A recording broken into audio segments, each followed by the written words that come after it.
buat aku sendiri kebun ini tuh jadi simbol keseimbangan ya. Artinya di antara kegiatan aku bekerja, kemudian juga di rumah gitu.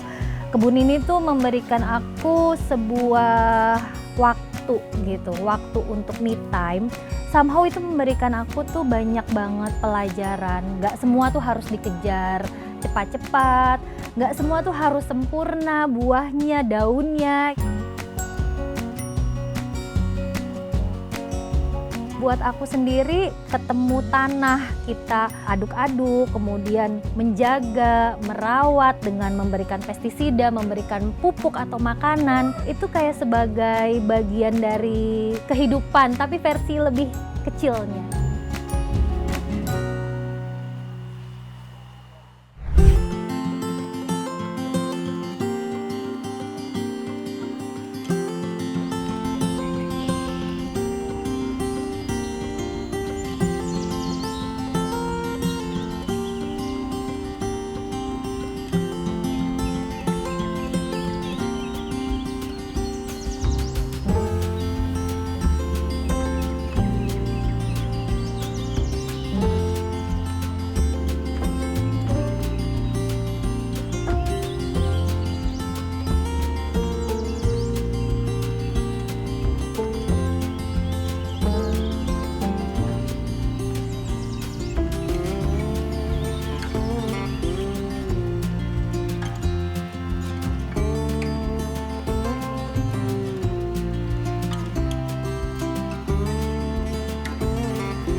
Aku Tia, aku seorang ibu dan seorang arsitek. Selamat datang di kebunku, kebun 2 pohon yang terletak di Serpong, Tangerang Selatan. Kebunnya itu nggak terlalu besar, ukurannya 4 kali 4,5 meter persegi, jadi luasnya sekitar 18 meter. Nah, penempatan tanaman di sini itu memang disesuaikan sama kebutuhannya. Kayak misalnya bunga matahari, dia membutuhkan pulsan, jadi dia ditempatkan di tengah, di area yang benar-benar terekspos sama matahari kayak lagi siang panas kayak gini kan. Terus ada juga beberapa yang dia butuh naungan seperti stroberi, kemudian sereh, ada kunyit, ada beberapa kemangi juga gitu yang masih tahan sama naungan, jadi ditempatkan di pinggir-pinggir yang tidak terlalu terkena sinar matahari.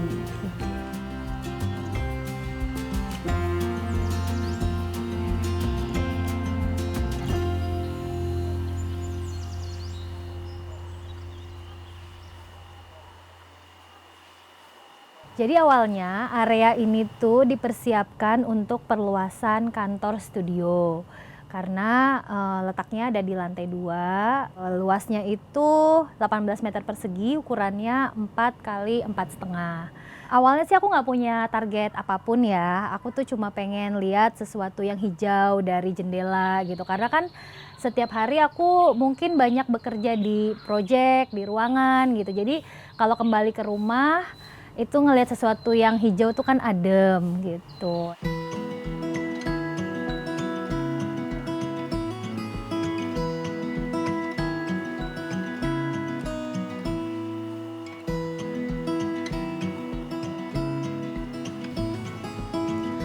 Nah, selain itu aku juga nanam beberapa pohon buah, walaupun ini pohon buah yang simpel aja ya, kayak murbei, ini murbei lokal. Dia biasanya banyak banget ya buahnya. Ini baru panen, jadi dia baru tumbuh tuh buah-buah baru. Terus di sini juga aku ada pohon tin.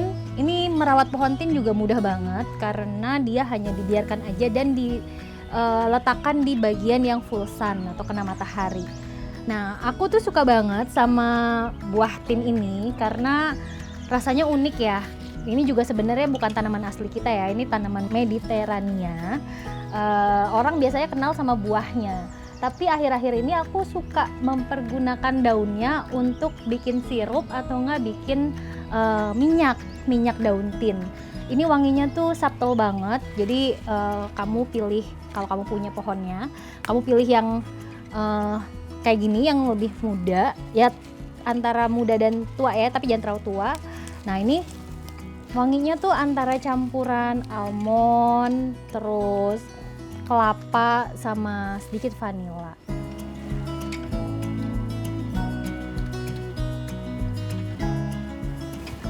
Nah, aku tuh di sini berkebun menggunakan rice bed. Awalnya itu tentunya aku terinspirasi ya sama cara orang luar negeri, terutama di Eropa kalau misalnya mereka bertanam di rumah. Konsepnya sendiri sebenarnya mengangkat satu area tanah supaya dia punya kaki untuk mengalirkan air, karena sering banget nih ditanya, "Kak, itu airnya mengalir nggak sih? Atau bagian bawahnya bolong nggak sih?" Ini bolong ya teman-teman, karena kalau nggak bolong pastinya akan jadi clog atau akan bikin tanamannya bisa busuk gitu. Makanya dia butuh kaki supaya airnya tetap mengalir, tapi tanahnya tetap aman di tempatnya. Konsepnya sendiri itu kita menggunakan rangka besi ukuran 90 kali 120, ada juga yang ukuran lebih kecil 40 atau 60 kali 1 meter. Nah, di dalamnya itu ada lapisan terpalnya. Jadi si lapisan terpal ini yang membuat tanahnya itu tuh ada pada posisinya masing-masing, artinya dia tidak keluar-keluar gitu. Nah, bagian luarnya ini kita tutup pakai kayu reklamasi atau kayu yang memang udah kering ya. Jadi aman terhadap rayap sama outdoor atau panas hujan. Sehingga si kayunya ini lebih fungsinya tuh memang sebagai covernya aja, penutupnya aja gitu. Tapi struktur utamanya itu adalah rangka besi dengan terpal plastik yang langsung bersentuhan dengan tanah.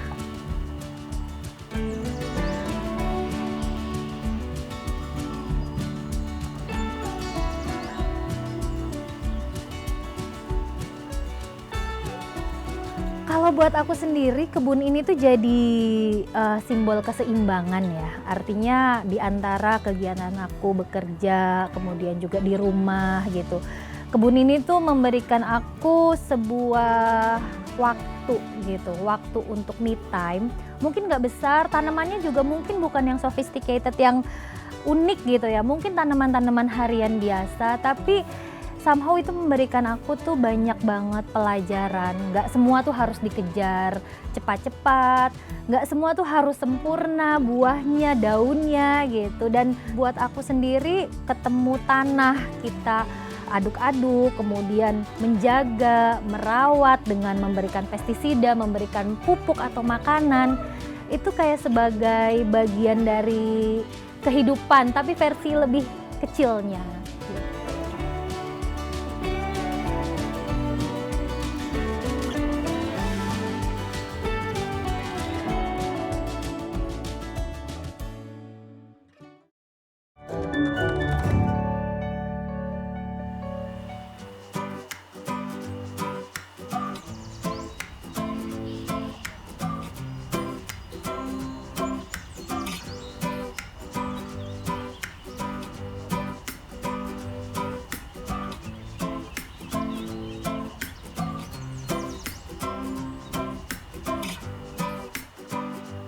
Nah, sekarang aku mau panen di kebun. Mau tahu apa aja yang mau aku panen? Ikut yuk.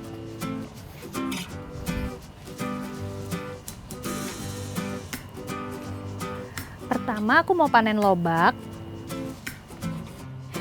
Nah, ini tuh mini lobak atau yang suka dipanggil mini radish ya. Ada yang warna putih sama ada yang warna merah. Ini aku lagi panen yang warna putih.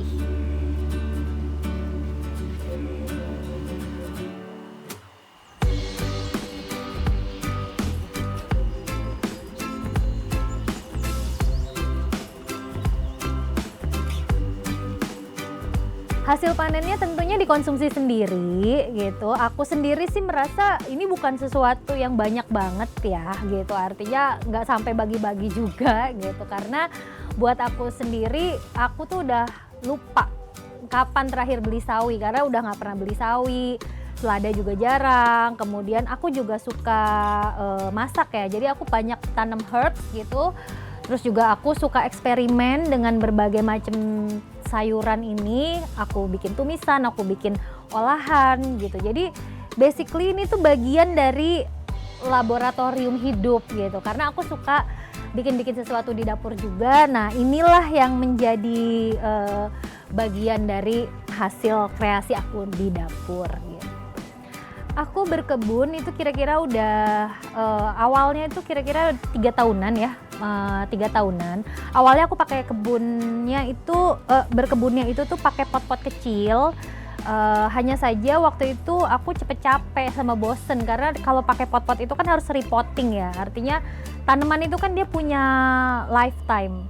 Ini saat dia disemai, kemudian dia mulai kecil, membesar sampai dia jadi dewasa dan bertumbuh gitu. Akhirnya aku berpikir waktu itu tuh kayak aku mau coba ini deh, raised bed gitu kan. Aku lebih cenderung milih konsep ini karena dia lebih efisien ya secara waktu, pengolahan tanah gitu. Jadi sangat menghemat dan juga sangat nyaman ketika kita harus mengolah tanah, karena mengolah tanah itu adalah bagian utama juga dari berkebun gitu.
Awalnya aku berpikir juga waktu aku pertama kali mau berkebun ini, aku mikir gini, ini kira-kira hobi yang akan sustainable nggak ya gitu, artinya bisa aku lakukan bertahun-tahun nggak ya, karena kan tadi selain sibuk kan mungkin orang ada bosennya gitu kan.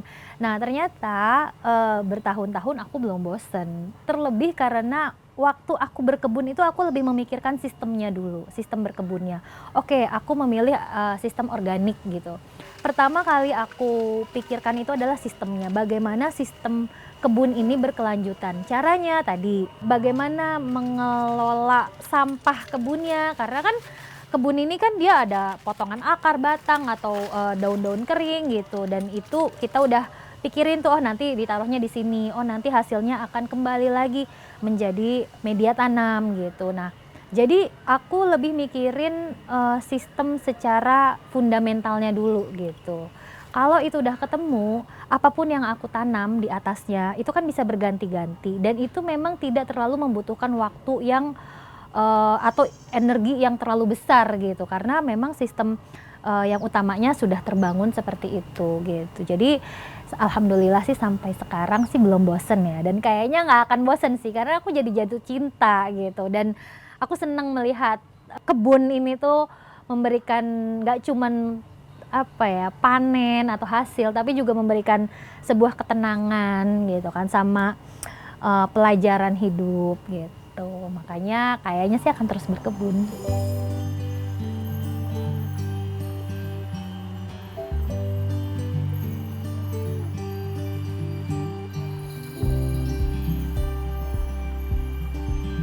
dari kompos yang udah jadi ini aku akan mencampur dengan media tanam bekas. Ini bekas dari kemarin udah ada campuran sekamnya.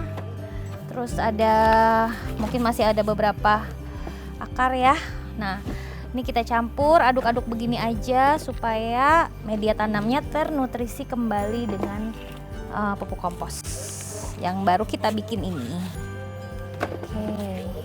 Jadi kalau tadi kompos tuh cenderung basah karena dia full organik, kalau udah dicampur sama sekam dan juga media tanam, ini dia lebih porus. Jadi lebih memudahkan akar untuk berkembang.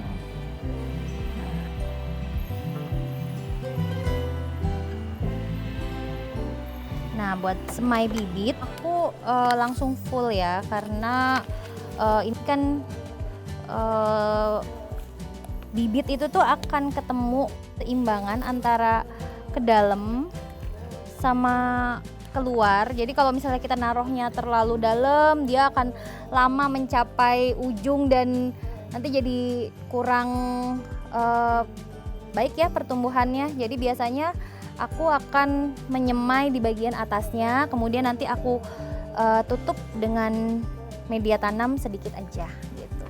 Nanti kalau misalnya memang dia sudah sprout, biasanya aku akan tata ulang lagi supaya pertumbuhannya lebih optimal seperti ini.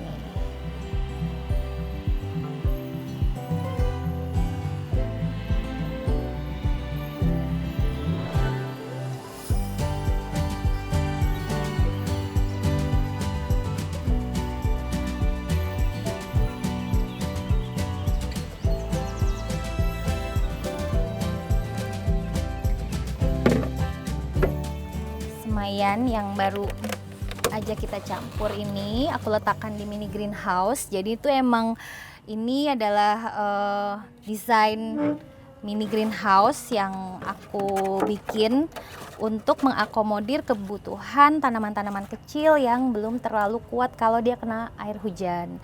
Nah, tapi ini juga aku bikin yang kayak model buka tutup. Ini sebenarnya bisa dibuka ya sama ditutup supaya fleksibel. Ketika misalnya hujan besar ini bisa ditutup. Tapi kalau misalnya lagi panas begini aku prefer dibuka ya, karena kalau nggak panas sekali. Materialnya sendiri pakai besi sama pakai ini kaca kebetulan. Tapi kamu juga bisa bikin sih pakai solar flat atau mungkin pakai plastik UV gitu ya. Prinsipnya apa aja yang penting transparan. Jadinya akan membuat tanaman-tanaman muda ini tidak kekurangan nutrisi dan juga sinar matahari.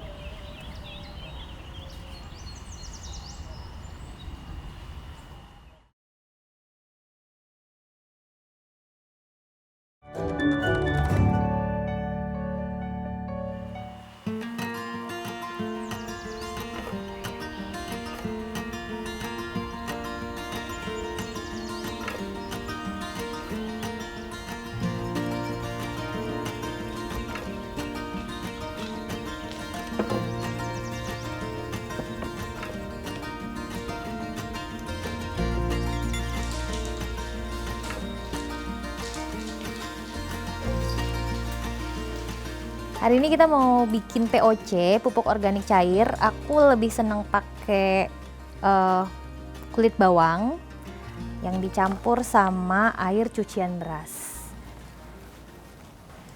Kulit bawang ini masih memiliki nitrogen sama kalium yang berfungsi untuk menyuburkan tanaman ya, gitu. Apalagi kalau udah dibantu sama air cucian beras. Nah, ini kita tuang aja.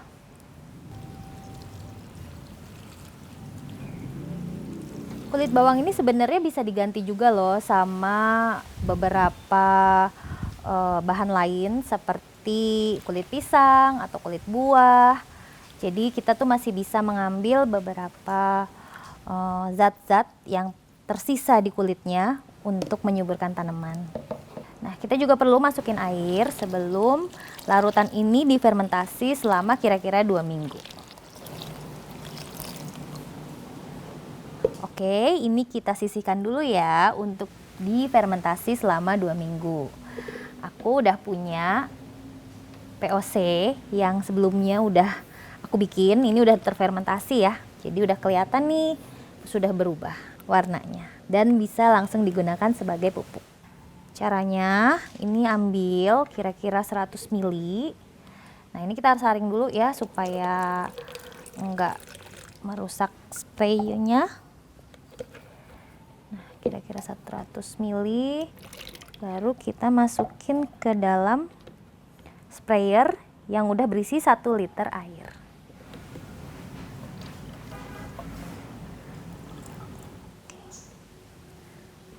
Eosnya sudah siap digunakan.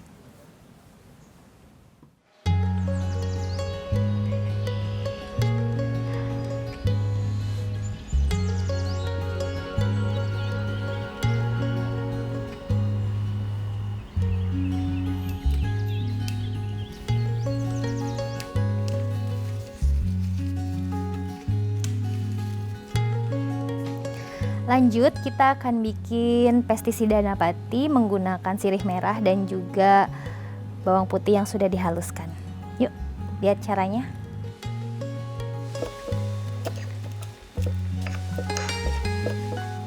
Organik tuh memang sedikit lebih lama gitu, tapi aku merasa kebun itu tuh nggak cuman sekedar kita ngejar panen ya. Artinya buat aku sendiri yang memang punya beberapa kesibukan sehari-harinya, kebun ini tuh justru mengajarkan aku untuk slow down gitu. Dan itu tuh sangat cocok konsep organik sama aku gitu. Artinya, tapi aku merasa pace organik ini sesuai sama lifestyle aku sehari-hari. Meski tanamannya tuh itu aja, kayak sawi, terong, brokoli, kembang kol, atau kubis, atau bunga matahari gitu. Tapi aku selalu rolling nih tempat-tempatnya gitu, karena aku pengen tahu dia hidup terbaiknya tuh ada di mana.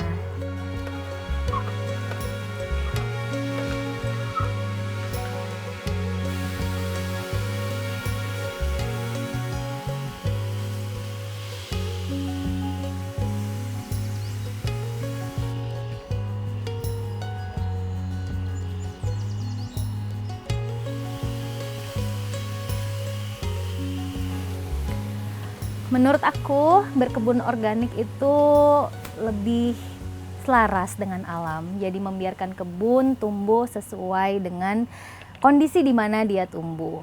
Selain ketahanan pangan, kita juga bisa lebih bebas dengan zat-zat kimiawi dan juga berupa self healing ya, dimana kita bisa menjaga keseimbangan diri kita dengan tidak menjadikan kebun itu sebagai beban, tapi benar-benar tempat untuk belajar sabar.